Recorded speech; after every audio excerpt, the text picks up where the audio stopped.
Hi, everybody. Welcome to Inside Scoop with Sue. We are here today on Kamira's usual Tuesday, but we swapped. So today I am so excited to be back with Scilla Andreen. Sheila, I'm going to give you a little background about Sheila, CEO and co-founder of Indie Flicks and an award-winning producer and director. So here's some of the films that she's put together that we have actually already talked about with you guys. One is Angst, one is Like, The Upstanders, Screenagers, and her newest one, which we're going to talk about today, is Race to be Human, a documentary about the effects of racism on our mental health. And I love this. Sheila is on a mission to change the world with film. And by the way, you do. Your mission is well on its way. So let's just start with tell us about Race to be Human and what motivated you to create it. It's a great question. When we were in COVID and lockdown and George Floyd and just all of the conversation in the world was about race and racism and just bringing to light again the systemic racism. I guess because of lockdown, I don't know what it was, but I started listening in the world differently. And some of the, many of the schools and people we work with said, you're going to make a movie about racism now, right? When you're going to start on that. And I just thought, I'm not going to make a movie about racism. That's too big. Like, I wouldn't even know how to make a movie about that you would then share with kids. I felt like other people were much better at that. But I started, because I was listening in the world differently, I was hearing stories that were staying with me. And I realized they were also changing me. And I thought, gosh, what if I made a movie that had micro stories, just little bits of stories that would resonate with people and stay with them enough to maybe make a slight change. So but also, I've had my own experiences with it as well. Well, I mean, I watched it twice, and I would say that it did change me.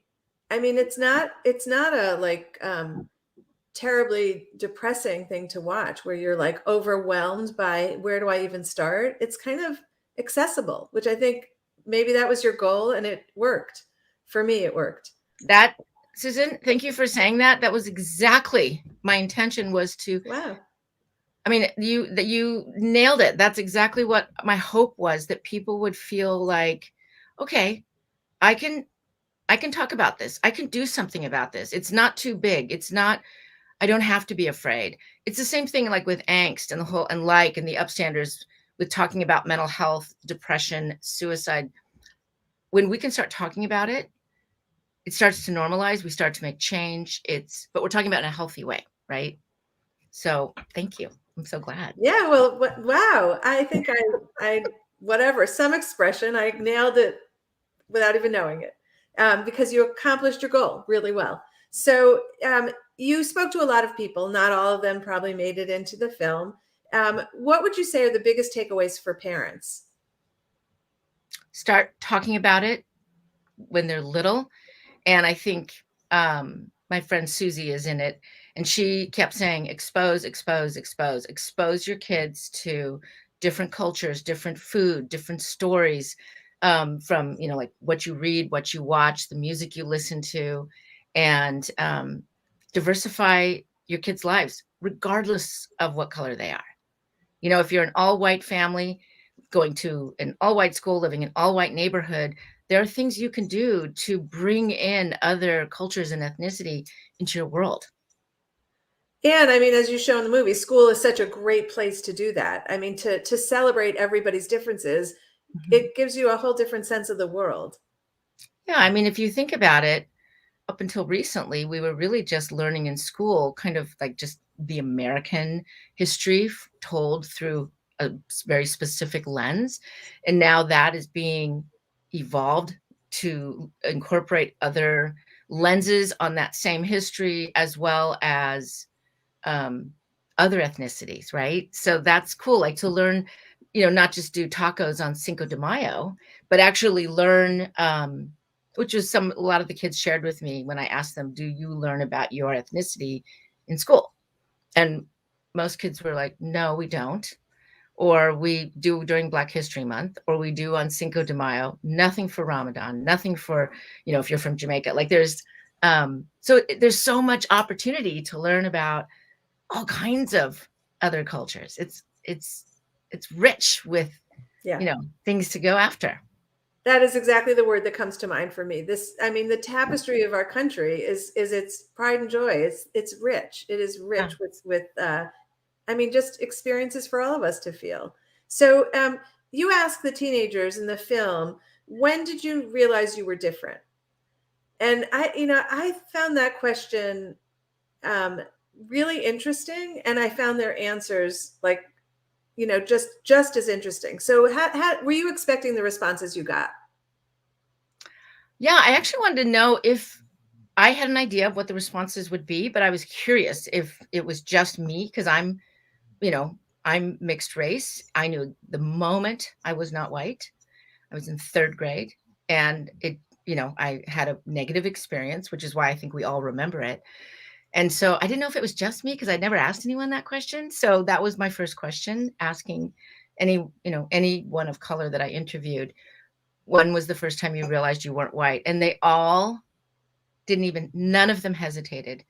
And they all, you could see their faces, they'd look up, they'd go right back to that moment, whether it was 6 or 3, or, it was interesting. The people that said they realized more like when they were 15, 16, either grew up in a really diverse environment, whether they were with their parents worked for the military and they traveled around a lot, or they were an international this or that, or living in other countries. There was a lot of diversity. So they didn't even realize until they went off to a school that was predominantly white. And then they realized, when they were back in England or they were back here, that, oh, wow, I'm not white. I have a different experience now.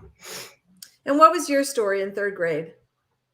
My parents had moved to Breckenridge, Colorado, which is a little mining town. And it is, I was the only kid of color. I went to the school, and they just looked at me and stared at me, and they'd say, Chinese, Japanese, dirty knees, what are these? And they'd point to my boobs, and they pushed me in the snowbank. They they smashed my lunch every day. They never wanted to be near me. They called me a gook and a nip and a this and a chink. And they pushed me in a little closet and locked me in there and left me there all day. The teacher didn't even look for me.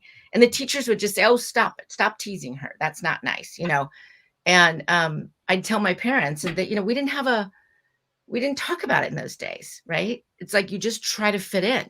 Just try to fit in. I used to sit at home in the dining room with, the little tiny Band-Aids. They don't do a thing now, but the little tiny Band-Aids, and I'd put them on my eyes to hold them up. And I'd sit at the dinner table, and my dad would say, good luck with that, and I would say, why do I have to be so dark? Why do my eyes have to be so slanty? Like I hated myself. I wanted to just be like everyone else and be left alone.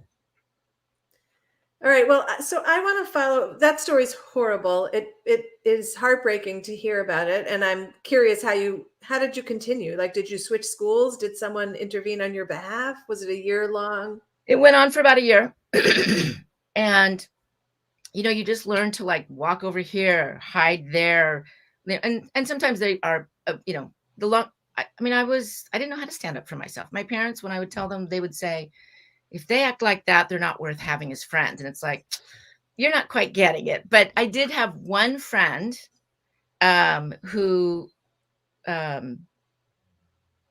befriended me. And her name was Lisa Levy. She was Jewish. And she was new, and she moved to town, and we got to know each other in the summer. And she liked me. She couldn't wait to go to school and be friends. And I was like, you stay away from me. You don't want to be friends with me, because then they're going to pick on you too. And I just sort of thought, if they got a chance to know me, they would know I'm not horrible. I really felt like I didn't blame them for feeling the way they did about me, because I looked so different. But I really thought, they're not bad people. I think if they just got to know me a little bit, they would not think I'm so bad. And that's just kind of, people are like, how could you feel that way? And I don't know. I think I was just born that way. I have a lot of empathy and compassion for everyone. It's kind of almost a practice, to come across an individual who can be so filled with hate and fear and judgment, and to really break down where that stems from. And that helps give me understanding on how to meet that person where they are and to talk to them. Wow. Well, unique and profound. Thank you. So I don't want to minimize what it's like to be in this world as a person of color, but I also we hear at your teen all the time about people feeling like they don't belong, like they're other, and that it might, like, do you have a feeling like it's a human condition, especially growing up, that you just don't feel like you quite fit in? 100%. You know, from the beauty of doing like angst, like the upstanders, I feel like all the kids I've had the great privilege to meet and to talk to from all over the world, we're talking hundreds, there is not one kid, not one, and even grown-ups who have not felt othered or not a part of or not accepted at some point in their lives, regardless of what color you are. It's part of the human experience. Yeah. So, and as you said, empathy is kind of an antidote to that, right? Like it is the way that we see people as people and not people as something other. So how do we, I mean, what did you learn in this movie of how do we repair this? What do we do as parents of teenagers? Can we change it? First of all, yes, I think we can absolutely change it. I think there's, it's interesting. The film is testing right now because we're still finishing it up. So you saw not a finished version. It's now, I think you saw a 55-minute version. It's now 49 minutes because it's got to fit within a classroom period with a few minutes to chat and then hopefully a bigger conversation later. But, and we're breaking it into chapters because we recognize how important it is. But I think that, it's funny, I haven't been asked that yet. What's my biggest takeaway? Because there's so many. But I approached the film with my own observance and my own experience of confusion with how do you talk about it without offending someone, without coming off as tone deaf. When people were saying, white people were asking people of color, how can I help? What can I do? And oftentimes it was met with, don't ask me to do the work for you. Do your own work. I was curious about, like, first of all, I think a lot of people felt like, well, I'm willing to help. I'm a good person.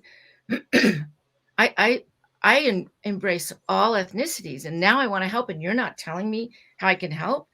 I felt like we need to break that down. We need to break down when people say, because everyone's got the opinion, you're not allowed to say Indian. You can't say Native American anymore. You have to say Indigenous people. You can't say this. You can't say that. You can't say Black. You have to say African American. Oh, but not everyone's from Africa. It's like I started to get swirling in all this confusion. I thought I can't be the only one. So my biggest takeaway is I learned a few hard, fast, true words and phrases and ways to operate and have a conversation. Sorry about that. It's like a passport, like manners, right? Manners are always a great way to navigate the world, and politeness and kindness. I think this film gave me the ability to enter any conversation and feel a little bit more comfortable having that conversation. Well, I asked you, how would you like to be identified?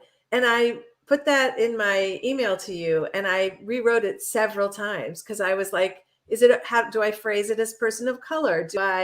So there is a caution and a nervousness about getting it wrong. On the other hand, I guess I've come to the point where I'd rather get it wrong and figure out what right is than just shy away from it, because it's so much easier to just shy away from it and have this, the idea that we're all colorblind. I mean, we're done with that. We are done with that. So now the question is, I can't assume that anybody wants to be identified in a particular way. We have to ask, right? Yeah, and it's okay to ask, just as you would ask someone, how are you? Right? Like, I think there's a couple things at play. One is when you find yourself looking at someone, anyone in the world, don't just assume that what you see is what they are.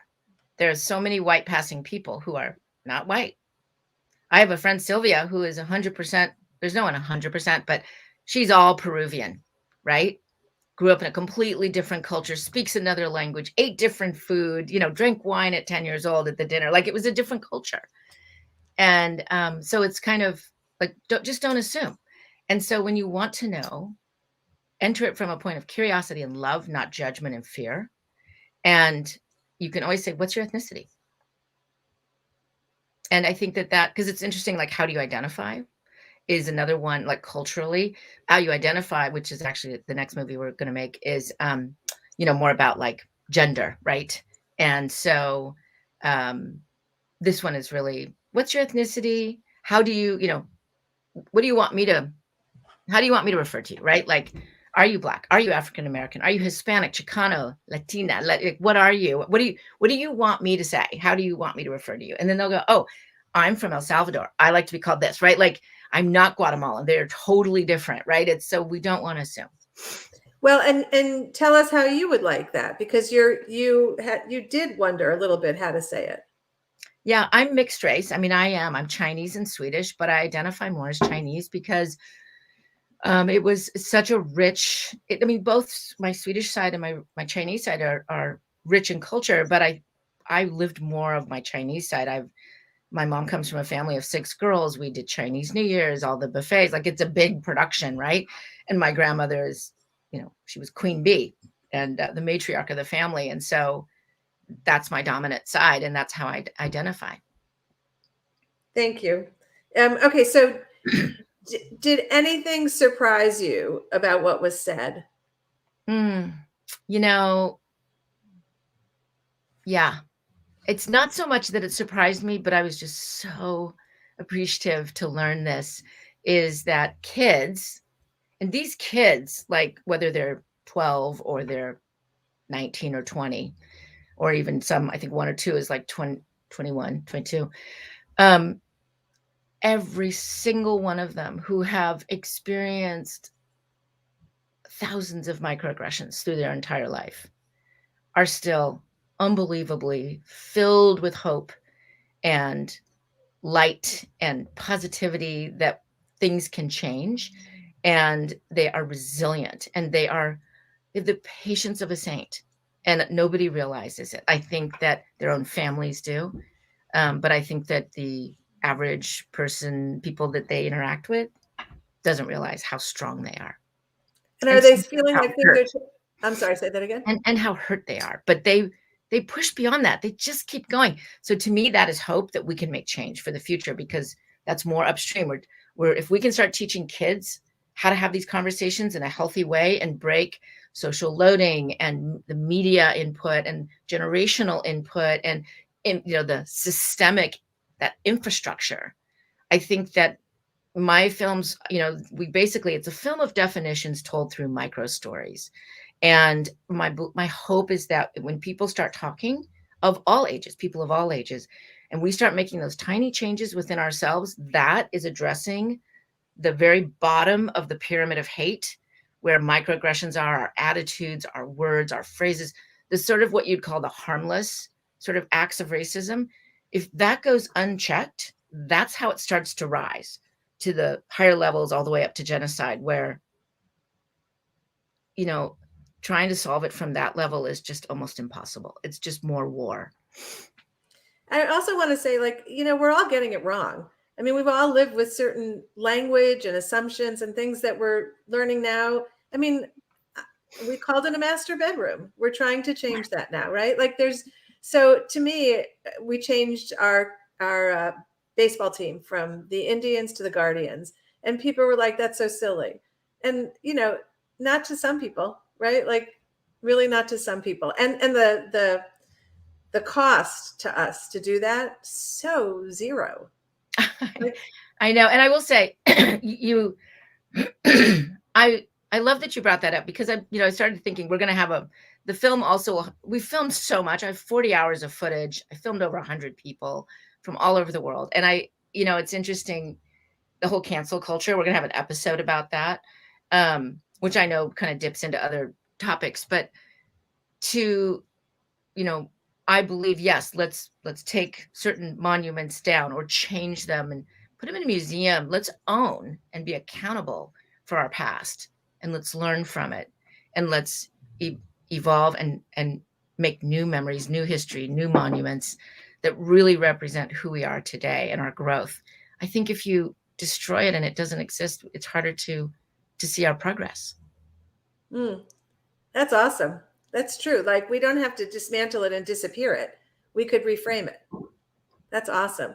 Yeah. Okay, so you mentioned you have so many things, so many hours of interviews. Is there any one thing that ended up on the cutting room floor that you're like, oh, I miss it. It had to go, but I miss it? You know, so this is truly from like a filmmaker side. These films they always surprise me. And documentaries are really hard because there's no script, right? It makes itself, you capture it, and then you have to go through all the footage and weave it all together. And it's interesting because I had so many amazing white people say things that were so insightful, right? And would be so additive to the film. But when we put them in the film, they came off as it wasn't appropriate for them to say that, right? Yeah. And because the context. And so I thought that was interesting, because then how does that work in the real world when you're having a conversation? And here you are, the most empathetic, compassionate white person who is not the least bit racist, and you want to be additive to the conversation. Like, how does that work, right? And so then I think that's where the energy comes in and the timing. And we have to pay attention more. We got to slow down.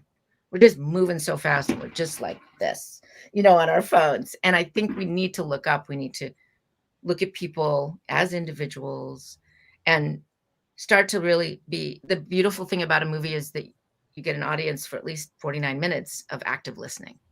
You're not trying to come up with the next thing you're going to say because you're in a conversation. You're actually just taking it all in. And then that's why sometimes people have a hard time talking after, because they're just still digesting everything they just watched. So we'll provide starter sentences. But I guess to answer your question, that's really the only thing that might have ended up on the cutting room floor. But we have so much footage. We're actually making a lot of episodes that will be anywhere from 2 minutes to 10 minutes. Like, we break down the entire pyramid of hate, which is probably more for older students. We break down colorism, tokenism, appropriation, like all of these words and things we hear that were a little too heavy in the film. And the film also needed to be under an hour. And we want it to skew as young as possible. So the average age to start watching this film is like 10 years old, 5th grade. But we're making a version that's going to be much shorter for younger kids. And of course, all parents and educators, so that everyone can get on the same page of understanding what these words mean, what they feel like, what they sound like, what that is in life. And then we can start having more empathetic, compassionate, kind conversation to learn about each other. Okay, where can people find the film? Film will be available for actual viewing in February. And it's the same way we always do it, through school, community. We're going to a lot of corporations so the parents can access it. We're going to so many schools, and the schools are actually, we're going to license it so the schools have access to it for years. And it's all broken down into chapters. We have I'm working with our social impact producers and experts in the space who will help me put the discussion guides together.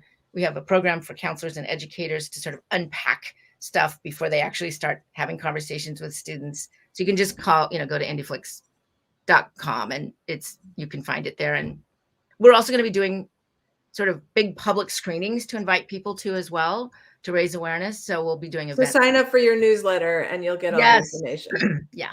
Okay, so IndieFlix.com. Yeah, everything is there and you can find your way. Okay, fantastic.